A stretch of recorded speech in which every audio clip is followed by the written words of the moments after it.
శ్రీ గురుచరిత్ర అధ్యాయము 15. శ్రీ గణేశాయ నమ. శ్రీ సరస్వత్యై నమ.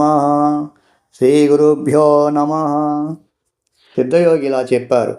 నాయన, కొద్ది కాలములోనే శ్రీగురుని మహిమ అన్ని దిక్కులా వ్యాపించి సుదూర ప్రాంతాల నుండి కూడా ఎందరెందరో తమ కోరికలు నెరవేర్చుకోవడానికి ఆయనను దర్శించేవారు. వారిలో మంచి వాళ్ళతో పాటు భక్తుల వేషాలలో ఎందరో దుష్టులు కూడా ఉండేవారు.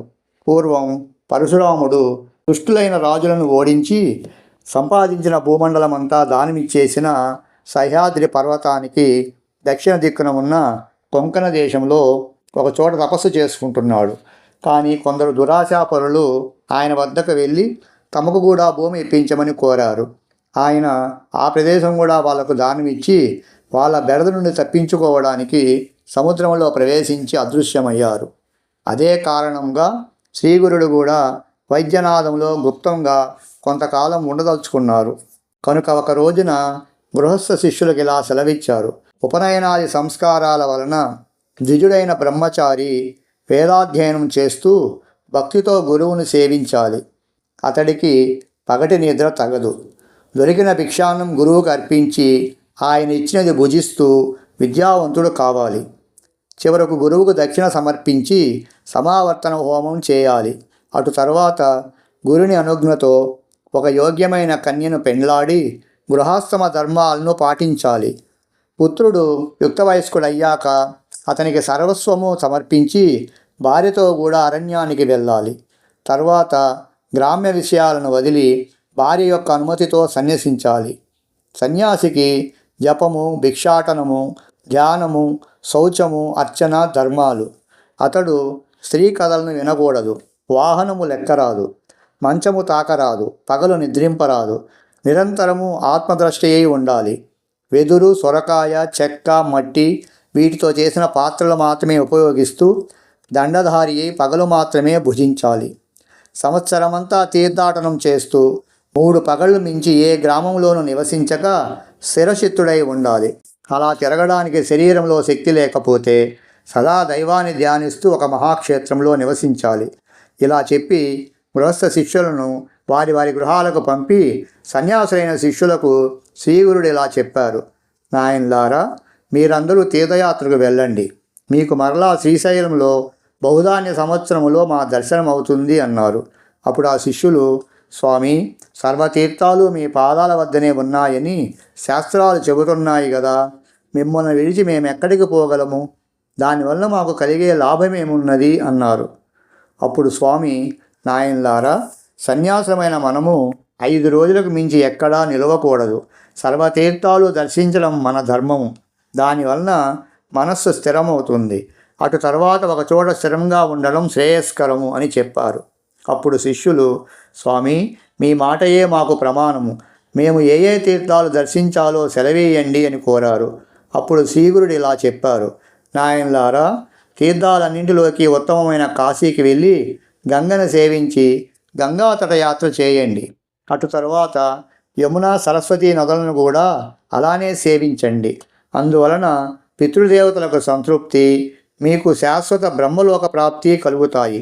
తరువాత వరుణ, కుశావర్త, శతధృ, విపాశ, శరావతి, వితస్త, అసిక్ని, మరుద్రుధ, మధుమతి, పయస్విని, ఘృతవతి, రేవ, చంద్రభాగ, రేవతి, సరయు, గోమతి, వేదిక, కౌశికి, నిత్యజల, మందాకిని, సహస్రవక్త, పూర్ణ, పుణ్య, అరుణ, బహుద, వైరోచని, పుష్కర, ఫల్గు, అలకనంద మొదలగు నదులలోనూ నదీ సంగమాల్లోనూ స్నానం చేసి తటయాత్రలు చేయండి.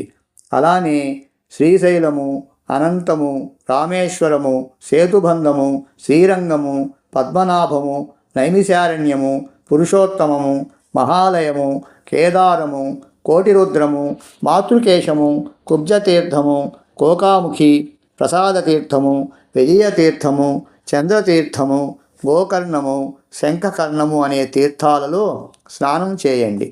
అలానే అయోధ్య, మధుర, మాయా, కాంచి, ద్వారక, సాలగ్రామము, శబల గ్రామములు దర్శించండి. సవ్య మార్గములో 3 సార్లు గోదావరి తటయాత్ర చేస్తే పాపాలన్నీ నశించి జ్ఞానం కలుగుతుంది.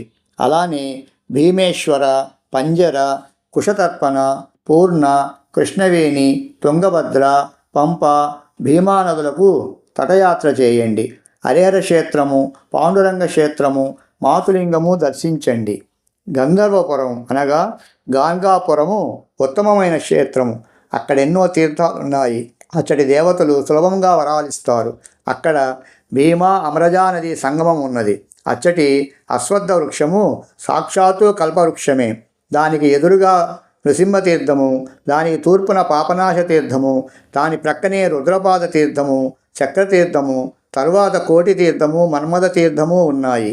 అక్కడనే కల్లేశ్వరుడు ఉన్నాడు. గంధర్వపురము సాటిలేని సిద్ధభూమి గనక అక్కడ అనుష్ఠానం చేస్తే అతి త్వరగా అభీష్టాలు నెరవేరుతాయి. తుంగ, భద్ర నదుల సంగమము, మలాపహ సంగమము, నివృత్తి సంగమము దర్శించండి. బృహస్పతి సింహరాశిలో ప్రవేశించినప్పుడు గోదావరికి, కన్యారాశిలోకి వచ్చినప్పుడు కృష్ణానదికి, తులారాశిలోకి వచ్చినప్పుడు తుంగభద్రకు, కర్కాటకంలో ప్రవేశించినప్పుడు మలాపహ నదికి పుష్కరాలు వస్తాయి.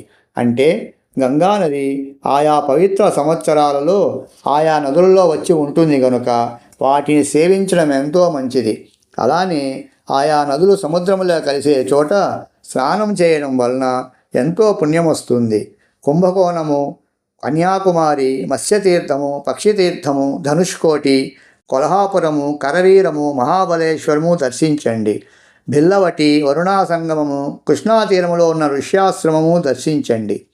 అమరపురం వద్దనున్న కృష్ణవేణి, పంచనదీ సంగమములో 3 రోజులు స్నానము, ఉపవాసము చేస్తే అన్ని కోరికలు తీరడమేగాక పరమార్థము కూడా లభిస్తుంది. యుగాలయము, శూర్పాలయము, కపిలాశ్రమము, కేదారము, పిఠాపురము దర్శించండి. అక్కడ శ్రీ దత్తాత్రేయ స్వామి ఉన్నారు. తరువాత మణిగిరి, వృషభాద్రి, కళ్యాణనగరము, అహోబిలము దర్శించండి. కర్కాటక రాశిలో సూర్యుడు ప్రవేశించినప్పటి నుండి నదులు రజస్వలు గనుక వాటిలో స్నానము చేయకూడదు.